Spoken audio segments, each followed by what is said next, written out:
Hey everyone, this is Jordan Lawson. So for my final art presentation, I decided to choose the artist Leonardo da Vinci. I guess I chose this particular artist because I wasn't very familiar with his work. I knew of one of his most famous pieces, the Mona Lisa, but that was really it, and so I kind of wanted to challenge myself and learn more about someone I didn't know a lot about. So, about Leonardo da Vinci, he was alive from 1452 to 1519. He was born in Anciano, Tuscany, which is now Italy. His mother, Caterina, was a peasant, and his father was an attorney and notary. He was raised with the help of his uncle, and while I was researching, I had discovered that his uncle had an appreciation for nature, which was believed to be passed on to Leonardo himself. So this artist is from the Italian Renaissance period, which occurred between the 14th and 17th centuries in Italy. So Da Vinci's early career. When Leonardo was 15 years old, he was apprenticed to Andrea del Rocchio,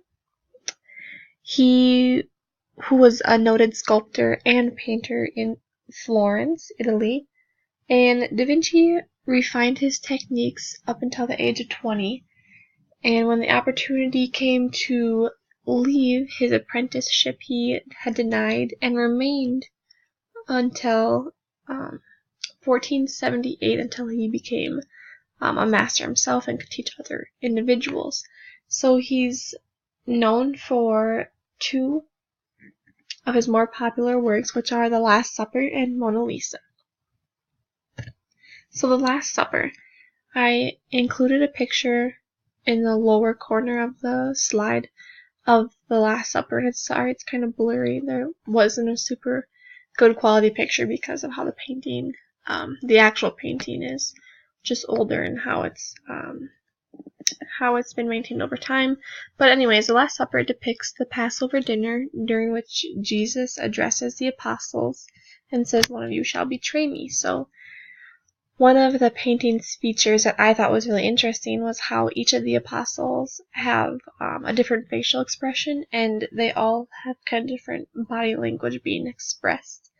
And you can kind of get that from this picture as well. You can individually look at each one and note how they are different.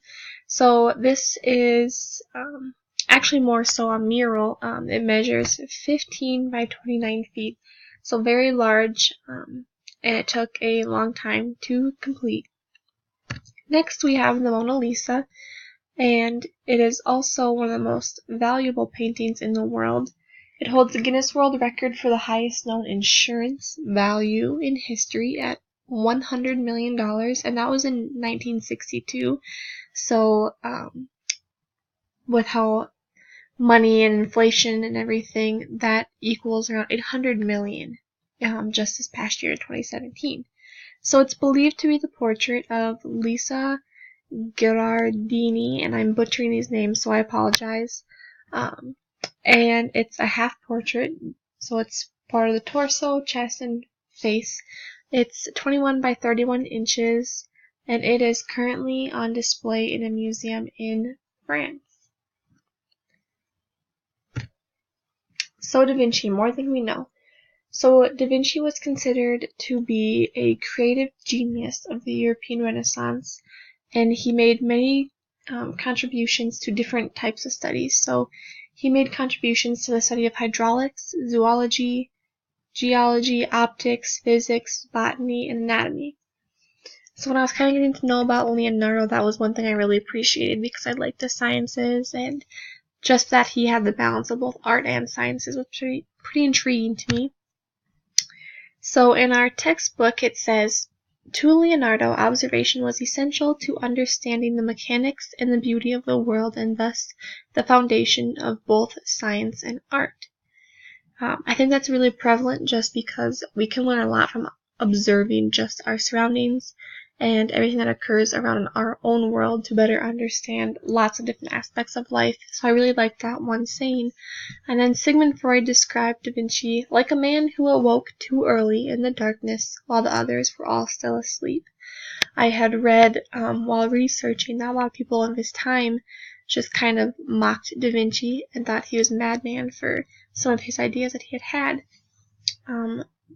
But later in his life, Da Vinci began filling notebooks with different themes, and I guess he had filled over like 50 notebooks with sketches and writings, but the different themes were painting, architecture, mechanics, and the human body. So these are some of the different graphics that are found in his books. You'll see a baby in utero, a human skull, human body, and so I chose these ones just because I really enjoy sciences and I'm a nursing major, so the human body is very intriguing to me. So these are just kind of go to show how ahead of his time he was and how he really grasped the idea of anatomy and science, but also how he tied that into art, and that was something I really appreciated, because even though I enjoy science, if you had asked me to draw a human body or a skull or really anything in depth, it would not look anywhere near this good. So just to review, Leonardo da Vinci was considered a man ahead of his years and ahead of his time, really. So he wasn't only known for his famous art like Mona Lisa and The Last Supper, but he was also known for his notebooks and the advances in science that those notebooks held. So I think we can appreciate a lot about Leonardo da Vinci and appreciate his knowledge and how advanced he really was. So this is my sources, and thank you for watching.